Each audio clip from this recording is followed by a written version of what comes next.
Imagine a desert night so drenched in dread it feels like the earth itself might crack, torches hiss and gutter in a shrieking wind, their frail light clawing at the void as 400 warriors slither through the hills, shadows twisting like phantoms over the dunes. Swords flash with an icy, murderous gleam, clutched by hands trembling for blood, all fueled by a man whose fury blazes unchecked, a future king stung beyond sanity, poised to drown a fool's insolence in a sea of gore. Then, from the pitch-black jaws of fate, a lone woman dares to emerge, unarmed, her cloak lashing like a battle flag, guiding a faltering string of donkeys piled with bread, wine, and a whisper of defiance. She teeters on a knife's edge, one shaky breath, and the sands will run red with her life and every soul she shields, one perfect word, and a war dies before its first howl rips the silence. This isn't some dusty legend, it's Abigail's heart-stopping stand, carved into 1 Samuel 25, a tale of a woman history buried, who flings herself against an army with just her voice and a reckless wager with death. Can she choke a massacre in its crib? What fuels her to charge this abyss when hiding could save her? And how does her fire vanish after this one blazing night? Hold tight, this is a storm of suspense so raw, so electric, you'll be locked in until the last ember fades.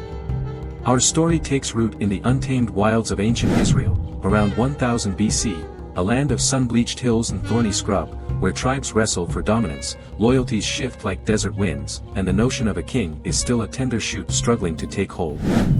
Saul wears the crown as Israel's first monarch, but it's a tarnished one, his mind's a tempest of paranoia and spite, his spear forever aimed at a rival he can't crush. That rival is David, the shepherd boy who once soothed Saul's demons with a harp, now a fugitive tempered by years of flight and fight, leading 600 men through the wilderness of Judah, south of Jerusalem's ancient stones.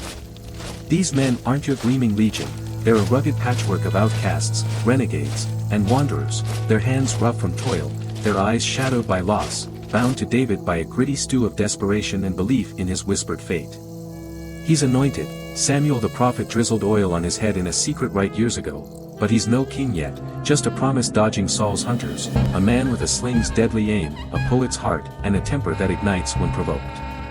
In this harsh expanse, life's a daily scrape, bandits haunt the ravines, wolves snatch lambs from the fold, and David's crew keeps the chaos at bay, guarding local herds for a share of the spoils.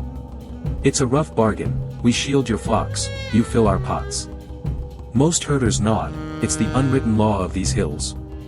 Enter Nabal, a cattle baron entrenched in Maon, a dusty speck clinging to the edge of nowhere, south of Hebron's stony rise.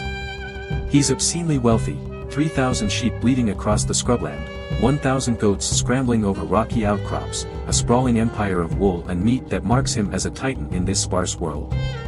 His lineage traces back to Caleb, one of Moses' scouts who braved Canaan's giants, lending him a sheen of old blood prestige, but his character's a far cry from noble.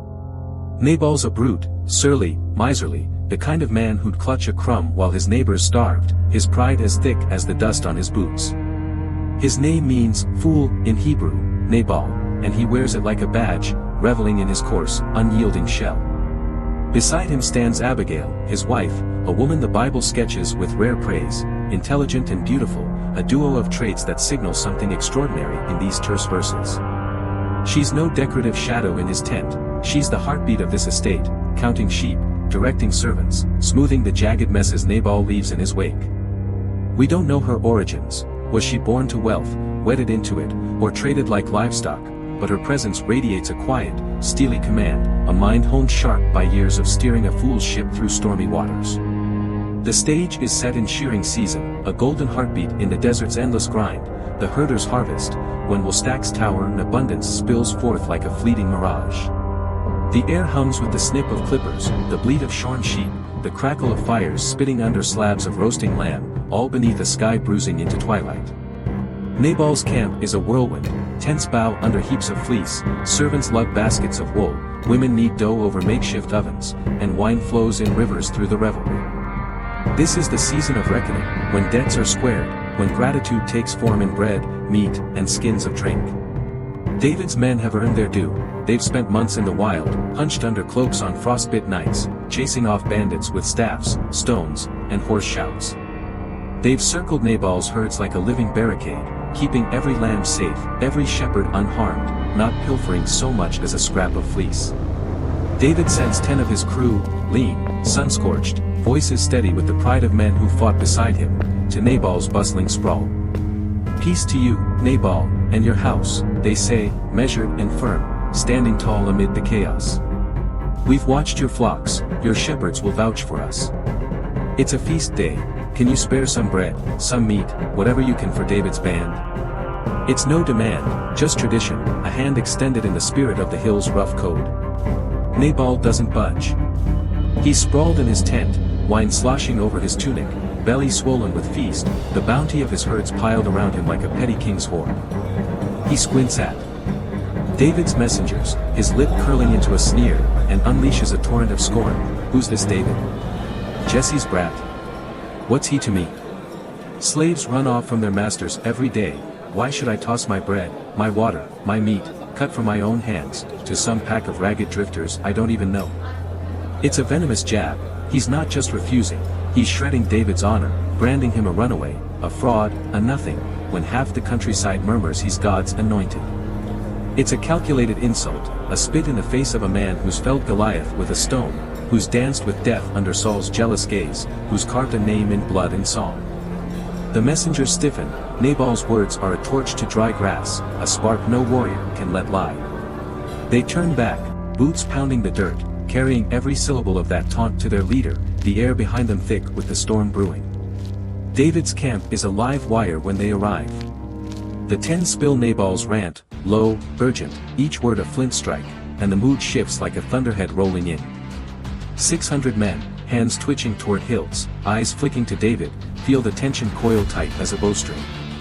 He's pacing, jaw clenched, fury surging like a flood through parched earth. This isn't about a missed meal anymore, it's pride, survival, the weight of a destiny Nabal's dared to mock. Every man, strap on your sword, he barks, voice slicing through the murmurs like a blade through hide. 400 gear up, armor rattles in the torchlight, swords gleam with a dull, deadly sheen, a grim symphony of metal and intent, while 200 stay behind, guarding their ragged outpost of tents and cookfires. David's plan is brutal, unyielding, march to Maon, storm Nabal's compound, and obliterate it, every male under his roof, from grizzled overseers to boys barely weaned, dead before the sun claws its way up the horizon. It's a vengeance that'll paint the hills red, a lesson scrawled in bone and ash for anyone who dare cross it. They set out, a dark tide surging through the dusk, torches bobbing like fallen stars, the air heavy with the promise of slaughter, dust rising in their wake like a shroud. At Nabal's encampment, a servant sees the spark before it blazes into an inferno. He's young, maybe a shepherd boy tending the outer flocks, maybe a stable hand hauling water, but he's sharp, his eyes wide with the truth of what's coming. He's watched David's men patrol the hills, their shadows long against the dusk, knows they're no idle threat. Nabal's loudmouth jab rang out over the tents, cutting through the feast's din, and this kid's gut screams disaster. He bolts to Abigail, breath ragged, words tumbling in a frantic heap, "Mistress, we're finished. David's men, they guarded us, kept the flocks safe night and day, never took a thing. Nabal's mocked them, called them trash, sent them off with nothing. They're coming, hundreds of them, swords out, ready to kill us all. You've got to do something, please." His voice cracks, fear, youth, a plea to the one soul who might turn this tide. Abigail's head snaps up, she's mopped up Nabal's spills before, smoothed his ruffled feathers with neighbors, but this is a guillotine dropping fast. David's on the march, maybe an hour out, maybe less, she can almost taste the dust of his approach, hear the faint clink of steel in the distance. Her pulse hammers, but she doesn't falter, she acts, swift and sure as an arrow finding its mark. She doesn't waste breath on Nabal, he's a lost cause, likely slurring over his wine, blind to the noose tightening around his neck, his feast a mockery of the doom he's invited. "Move," she snaps to the servants, voice cutting through the tense haze like a whip crack. "Get 200 loaves of bread, 2 skins of wine, 5 sheep, dressed and roasted, 5 bushels of roasted grain, 100 clusters of raisins, 200 cakes of figs. Load the donkeys, now." It's a haul, a banquet stitched together in haste, a desperate bid to buy mercy or at least a moment's pause. Servants scramble, bread stacks teeter, wine sloshes in hurried skins, donkeys snort and stamp as sacks pile high, their backs bowing under the weight. Abigail's not guessing, she's weaving a lifeline, provisions might stall David's blade, give her a crack to speak. Go ahead, she orders, sharp and steady, I'm right behind you. She mounts her own donkey, cloak whipping in the rising wind, and rides out into the twilight, hooves kicking up dust in a frantic clatter. It's a suicide run. Women don't face war bands in this world, not like this, not alone, but her jaws set, her mind racing ahead. She's got one chance to pull this off, one slender thread to save them all. The ravine's a chokehold, rocks loom like sentinels, shadows pool thick and treacherous as the donkey train stumbles down the narrow cut. The wind howls, tugging at her cloak, the air growing colder as night clamps down. She rounds a bend, and there they are, 400 warriors, a wall of death sprawled across the path, blocking her like a dam against a flood. Torches sputter in their fists, casting wild, dancing glows that catch on swords, steel flashing like fangs in the gloom, and David's at the front, his eyes blazing with a fury that could split the earth itself. Abigail slides off her donkey, drops to her knees in the sand, and bows low, face pressed to the dirt, hands splayed out, a desperate signal of submission that buys her a heartbeat to breathe, to speak. My lord David, she calls, voice piercing through the wind's wail, put the blame on me, not them. Don't waste your wrath on that fool Nabal, his name's his curse, and he's lived it today, every bitter inch. She's bold, dumping Nabal under the cart while lifting David up, walking a tightrope with every syllable. She presses on, words tumbling fast but honed sharp, I didn't see your men, if I had, this wouldn't have come to pass. Take what I've brought, bread, wine, meat, for your fighters, your brave souls. You're God's chosen, marked for greatness, fighting his battles. Don't spill this worthless blood, don't stain your hands with this guilt. When you're king, and you will be, my lord, remember me, your servant, who kept your path clear of this sin. Her plea hangs in the air, part supplication, part prophecy, all woven with a nerve that could snap steel. She's playing every card she's got, flattery, God's chosen, practicality, the heaps of food, morality, don't stain your hands, and a glimpse of his future, when you're king. The donkeys stand behind her, laden with her wager, their snorts faint against the wind, a silent testament to her gamble. David's men freeze, swords hover, tips glinting, but they're caught, listening, their breath held as tight as their grips. David locks eyes with her, his rage wrestling with her reason, seconds stretching into an eternity. Will he strike her down where she kneels, or will he hear her out? Then he exhales, a rough, ragged sound, his voice grating but softening, Blessed be the Lord God of Israel who sent you to meet me this day. You've kept me from bloodshed, from avenging myself with my own hand. Blessed be your wisdom, your good sense.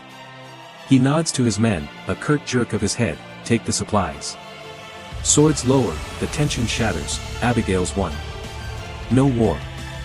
Spills forth, no bodies litter the sand, just a woman's courage and a pile of provisions turning a tide of death into a grudging peace. She mounts her donkey, legs trembling beneath her cloak, and rides back through the night, the sky bruising with stars, the wind dying to a whisper. Nabal's still at it, feasting in his tent, voice booming, wine pooling under him in a sloppy puddle, utterly oblivious to the brink he teetered on, the abyss he nearly dragged them all into. She doesn't wake him, there's no point, he's too far gone in his cups, too thick to grasp what's happened. She waits until dawn, the sun clawing up harsh and unforgiving, his head clearing just enough to hear her out. She stands before him, steady, and lays it bare, David was coming, 400 men, swords drawn, ready to kill us all. I stopped them with food and words, Nabal. You'd be dead, we'd all be dead, if I hadn't ridden out. Nabal's eyes widen, shock, fury, maybe a flicker of shame, and then he locks up, his face going blank. His heart turned to stone within him, the Bible says, paralyzed, struck dumb, a husk of a man frozen mid-breath. 10 days later, he's gone, heart seized, brain burst, or God's own hand clapping down, take your pick. Abigail's free, unshackled from the fool's yoke, but her story's not done spinning yet. Word of Nabal's end races through the hills, reaching David's camp swift as a hawk's dive. He hears the news, Nabal's dead, the fool's paid his price, and he doesn't hesitate. Messengers ride out, dust trailing behind them, their words blunt, David says come be his wife. Abigail doesn't pause, doesn't weep, she nods, gathers her things, calls 5 maids to her side, and rides to him, her donkey steady under her. It's no starry-eyed romance, it's a pact, a union of practicality, She's smart, proven, a jewel for a man forging a kingdom from the ashes of exile. She bears him a son, Chilib, or Daniel, depending on the scroll, but then her light dims, her role shrinking as David's world swells with other wives, other wars, a throne to claim.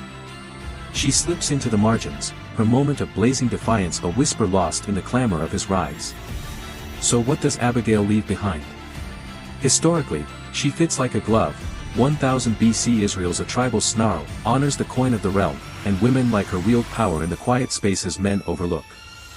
1 Samuel 25 wedges her tail between David's cat and mouse with Saul, a breather that packs a punch, a glimpse of a world where swords don't always win. The details hum with Bronze Age truth, donkey trains hauling goods, shearing feasts bursting with excess, a warlord's pride flaring over a slight, all as real as the dust underfoot. Theologically, she's a subtle shove from God, steering David from a sin that could have shadowed his crown, keeping his path clear for the destiny Samuel's oil promised. Her speech is a treasure trove, one of the longest female voices in the Old Testament, brimming with savvy, humility, and a vision that pierces through the chaos. She sees king in a fugitive, stakes her life on his rise, and pulls it off with a grace that defies the odds. Abigail's no warrior, no prophet, just a wife who reads the wind and rewrites doom with her bare hands. Nabal's greed primes the clash, David's pride nearly sets it ablaze, and she douses it with donkeys, bread, and a daring that could have ended her. She steps into a storm of 400 swords, talks down a man who's killed for less, and walks away with her people still breathing, her world intact. Then she's gone, history shrugs, the spotlight swings away, but her echo lingers like a footprint in the sand. Was she a hero, a survivor, or just the calm at the eye of a hurricane? You decide.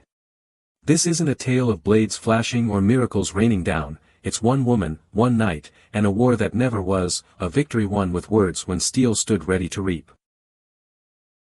Wow, what a night, right?